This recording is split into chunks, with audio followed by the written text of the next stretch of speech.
2 minute اور رک جائیں بس، اگرچہ 11:05 ہو گئے ہیں، کوئی فرق نہیں پڑتا انشاءاللہ، کبھی کبھی دیر ہوتی ہے اور ہر دیر میں خیر ہے، کیونکہ یہ دیر میں انشاءاللہ اچھی باتیں ہی ہوئی ہیں۔ آج کا ایک اہم مسئلہ ہے دعاؤں کو لے کر۔ رمضان میں دعائیں کی جاتی ہیں اور کرنا چاہیے، کیوں؟ کیونکہ ہر انسان کو ضرورت ہے، ہر انسان کی اپنی حاجتیں ہیں، اپنی حاجتیں، اپنی ضرورتیں اللہ سے مانگنا چاہیے۔ اللہ نے قرآن میں فرمایا اذا سألك عبادی عنی فإنی قریب اجیب دعوت الداع اذا دعانی فلیستجیبوا لی ولیؤمنوا بی۔ میرے بندے جب بھی میرے بارے میں پوچھیں تو ان سے کہہ دو کہ میں میرے بندوں کے بڑے قریب ہوں، میں ہر پکارنے والے کی پکار سنتا ہوں، یعنی جواب دیتا ہوں، لہٰذا میرے بندوں سے کہو کہ مجھ پر ایمان لائیں اور مجھ سے دعائیں کریں۔ اور ایک آیت وقال ربکم ادعونی استجب لکم، تمہارے رب نے یہ کہا ہے کہ دعائیں کرو، یعنی اللہ سے دعائیں کرو، اللہ تمہاری دعاؤں کو قبول کرتا ہے۔ دوسری چیز، دعا عبادت ہے، اور عبادت کس کی کرنا؟ اللہ کی، یعنی دعا بھی ہم کس سے کریں گے؟ صرف اللہ سے کریں گے، اللہ کو چھوڑ کر کسی غیر سے یعنی غیر اللہ سے دعا نہیں کی جائے گی۔ تیسری چیز، دعا بعض دعائیں ہاتھ اٹھا کر کی جاتی ہیں، بعض دعائیں ہاتھ اٹھا کر نہیں کی جاتی ہیں۔ بعض اذکار جہاں دعاؤں میں نبی صلی اللہ علیہ وسلم نے ہاتھ اٹھایا ہے وہاں ہم ہاتھ اٹھائیں گے، جہاں نبی صلی اللہ علیہ وسلم نے دعا کی ہے، لیکن دیکھیے دعا کے بارے میں، ہاتھ اٹھانے کے بارے میں 3 چیزیں ہیں۔ دعا اور ہاتھ اٹھانے کے بارے میں 3 چیزیں ہیں۔ نمبر 1 دعا پلس ہاتھ اٹھانا، نمبر 2 دعا ہاتھ نہیں اٹھانا، نمبر 3 نہیں معلوم ہاتھ اٹھانا ہے یا نہیں، اٹھائے یا نہیں اٹھائے۔ فرسٹ دعا پلس ہاتھ اٹھانا، دعا بھی ہے ہاتھ بھی اٹھایا، نبی صلی اللہ علیہ وسلم نے دعا بھی کی ہے ہاتھ بھی اٹھایا، جیسے بارش، سونے سے پہلے، ٹھیک ہے، دعا بھی ہے ہاتھ بھی اٹھایا ہے، ہم بھی دعا بھی کریں گے ہاتھ بھی اٹھائیں گے۔ نمبر 2 دعا ہاتھ نہیں اٹھائے، جیسے کھانے سے پہلے، کھانے سے پہلے، مسجد میں داخل ہونے سے پہلے، بیت الخلاء داخل ہونے سے پہلے، سفر کرنے سے پہلے، کپڑا پہننے سے پہلے، ٹھیک ہے، چھینک آئے تب، بہت ساری دعائیں ہیں روزمرہ کی زندگی، دعائیں ہیں لیکن ہاتھ اٹھانا نہیں ہے۔ جیسے ہم کو کھانا کھانا ہے تو ہم بسم اللہ بول کے کھانا کھائیں گے، یا ٹوائلٹ میں جانا ہے ہاتھ اللہم انی اعوذ بک من الخبث والخبائث جائیں گے، بتا رہا ہوں سمجھنے کے لیے، دعا ہے وہاں، ہاتھ اٹھانا نہیں ہے، دعا ہے لیکن ہاتھ اٹھانا نہیں ہے۔ تو ہم دعا کریں گے لیکن ہاتھ، جس سے سفر میں گاڑی سٹارٹ کر رہے تو ہاتھ اٹھا کے دعا کر کے سٹارٹ کر کے نکال، سواری کی دعا جو آئی ہے نہیں، ایسی سفر کرنا ہے، پلین میں بیٹھ رہے ہاتھ اٹھا کے دعا کریں گے نہیں، یا ٹرین میں بیٹھ رہے ہیں۔ چلیے نمبر 3 دعائیں اور ہاتھ دونوں اٹھا سکتے ہیں دعاؤں کے ساتھ، کیوں؟ نبی صلی اللہ علیہ وسلم اٹھائے نہیں اٹھائے نہیں معلوم ہم کو، جیسے سنتوں کے بعد یا عام حالات میں، جیسے افطار کے سے پہلے آپ ہاتھ اٹھا کے دعا کرنا چاہیں یقیناً کر سکتے ہیں، یقیناً کر سکتے ہیں۔ فرض نماز کے بعد نبی صلی اللہ علیہ وسلم نے دعا کی ہے، اچھا فرض نماز کے بعد کی جو دعائیں ہیں تینوں میں سے ایک ہوں گی، یا تو دعا پلس ہاتھ ہوگا یا صرف دعا ہوگی، یا نہیں معلوم کہ نبی صلی اللہ علیہ وسلم نے ہاتھ اٹھایا یا نہیں اٹھایا۔ کس کیٹیگری میں آتے ہیں فرض نماز کے بعد کی دعائیں؟ دوسری میں آتی ہیں جی، دعائیں ہیں لیکن ہاتھ کا اٹھانا ثابت نہیں ہے۔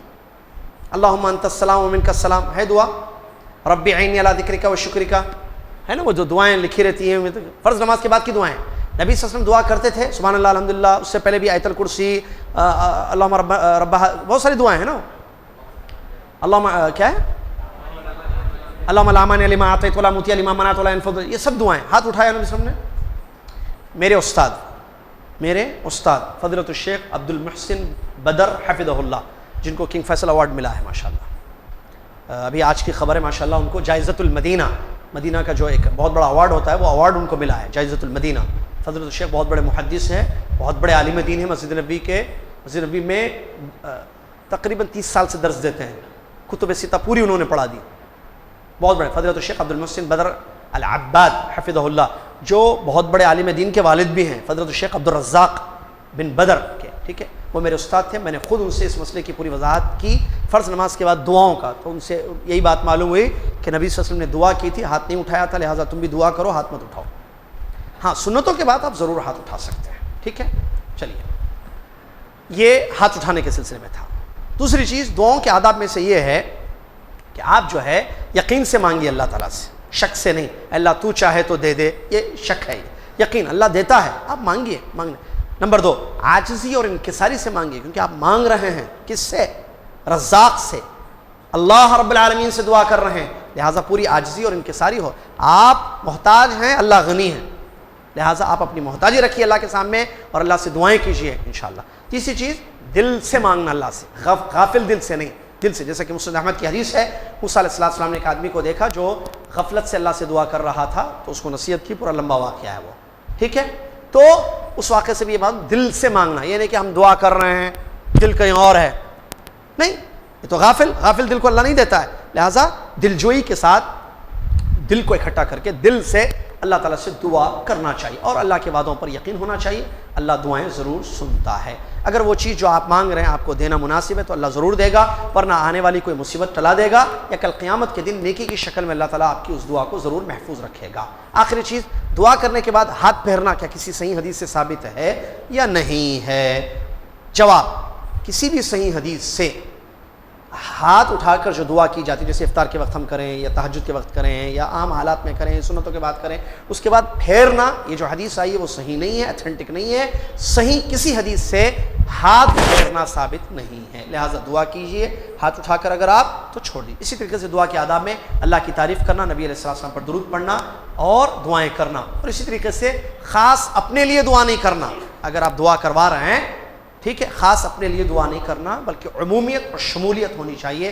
یہ کچھ آداب تھے جو آپ کے سامنے ہم نے رکھے ہیں. کفارۃ المجلس پڑھ لیں، اور رمضان کا مہینہ ہے، دعاؤں کا مہینہ ہے، لہٰذا دعاؤں کے آداب کو مد نظر رکھتے ہوئے کثرت سے اللہ تعالیٰ سے دعائیں کیجیے. ہم سب کو ضرورت ہے، اللہ تعالیٰ ہماری ضرورتیں ضرور پوری کرے گا انشاءاللہ. لہٰذا دعا خوب کیجیے اللہ سے، اپنے لیے، مسلمانوں کے لیے، اپنے رشتہ داروں کے لیے، والدین کے لیے، باحیات ہوں یا وفات پا گئے، سب کے لیے. جانے سے پہلے کفارۃ المجلس پڑھ لیں. جو دعا ہے بار بار نہیں پڑھائی جائے گی، آپ کو میں پڑھ لوں گا، آپ بھی پڑھ لیجیے. یہ نہیں کہ میں بار بار پڑھاؤں آپ پڑھتے جائیں، وہ تو ایک دو مرتبہ پڑھاتے تاکہ آپ کو معلوم ہو کہ یہ دعا ہے کفارۃ المجلس. یاد کر کے آ جائیے، چھوٹی سی دعا ہے، وہ یاد کر کے آئیے اور خود پڑھیے اس کو جب مجلس ختم ہو جائے. ٹھیک ہے، سبحانک اللہم و بحمدک، اشہد ان لا الہ الا انت